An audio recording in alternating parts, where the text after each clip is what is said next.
Hello বন্ধুরা, সবাই কেমন আছেন? আশা করছি সবাই খুব ভালো আছেন এবং সুস্থ আছেন। আজকে আমি মাছের খুব সুন্দর একটা রেসিপি করে দেখাবো, যার জন্য আমি প্রথমে নিয়েছি কিছুটা ধনেপাতা কুচি এবং 4-5টা কাঁচা লঙ্কা আর একটুখানি পেঁয়াজ।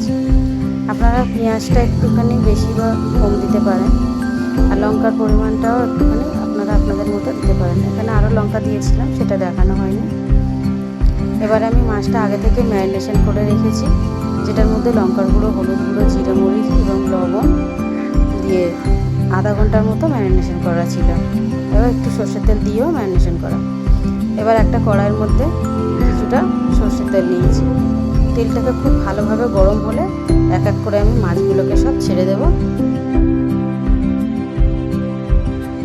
দেখতে পাচ্ছেন তেলটার মধ্যে দিয়ে ধোঁয়া উঠছে, সেই অবস্থাতেই আমি মাছগুলো সব খুব সাবধানে এক এক করে ছেড়ে দেব। এই রেসিপিটা আপনাদের ভালো লাগলে অবশ্যই একবার বানিয়ে বাড়িতে তৈরি করে খেয়ে আমাকে কমেন্ট করে জানাবেন। এটা খেতে খুবই ভালো হয়, দুর্দান্ত স্বাদের খেতে হয়। আমার চ্যানেলটাকে ভালো লাগলে অবশ্যই সাবস্ক্রাইব করবেন এবং লাইক করতে ভুলবেন না। মাছগুলোকে একবার করে এদিক ওদিক করে উল্টে নিতে হবে। এদিকটা ভালোভাবে লাল লাল করে ভেজে নিতে হবে।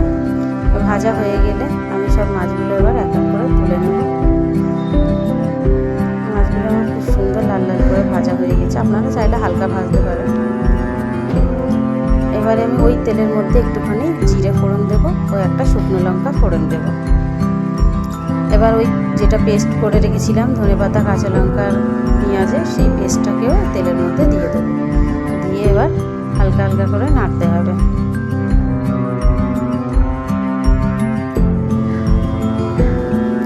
একটুখানি ভালোভাবে নেড়ে দিয়েছি, দিয়ে একটু লবণ দিয়েছি যাতে তলায় না লেগে যায়। এবার আমি একটা দই ভালোভাবে ফেটিয়ে নেবো। এখানে 2 চামচের মতো দই আছে, টক দই ফেটিয়ে নেব। নিয়ে মশলার মধ্যে দিয়ে দিলাম, দেখতে পাচ্ছেন। দিয়ে এখানে গ্যাসের ফ্লেমটা একদম লো থাকবে। মশলাটা আমার ভালোভাবে কষানো হয়ে গিয়েছে। এবার আমি ওর মধ্যে গুঁড়ো মশলা দিয়ে দিচ্ছি। প্রথমে একটুখানি হলুদ গুঁড়ো দিলাম, তারপরে একটুখানি লঙ্কার গুঁড়ো। আপনারা লঙ্কার গুঁড়োটা স্কিপ করবেন, আমি কালারটা এরকম চাইছিলাম তাই আমি লঙ্কার গুঁড়োটা দিয়েছি। হ্যাঁ, তারপরে আমি 1 চামচের মতো জিরে মরিচের গুঁড়ো দিয়েছি। দিয়ে এবারে আমি এই মাছগুলোকে ওই মশলার সঙ্গে ভালোভাবে কষিয়ে নেব। মাছগুলোকে কষালে এরকম করে খুব সুন্দর খেতে হয় টেস্ট।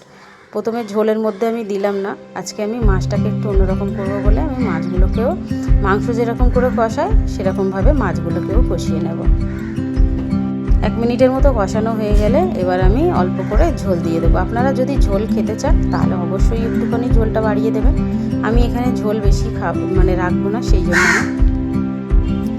এবারে আমি এটাকে একটা ঢাকা চাপা দিয়ে রেখে দেবো 2 থেকে 3 মিনিটের মতো, যতক্ষণ না ঝোলটা আর কি গ্রেভি টাইপের হয় সেরকমভাবে ঝোলটা রাখতে হবে।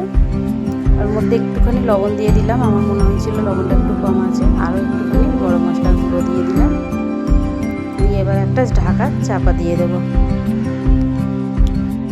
এবার ঢাকাটাকে খুলে দেখব। দেখতে পাচ্ছেন আমার তেলগুলো সব ওপরে উঠে এসছে, খুব সুন্দর হয়েছে দেখতেও খেতে। Thank you.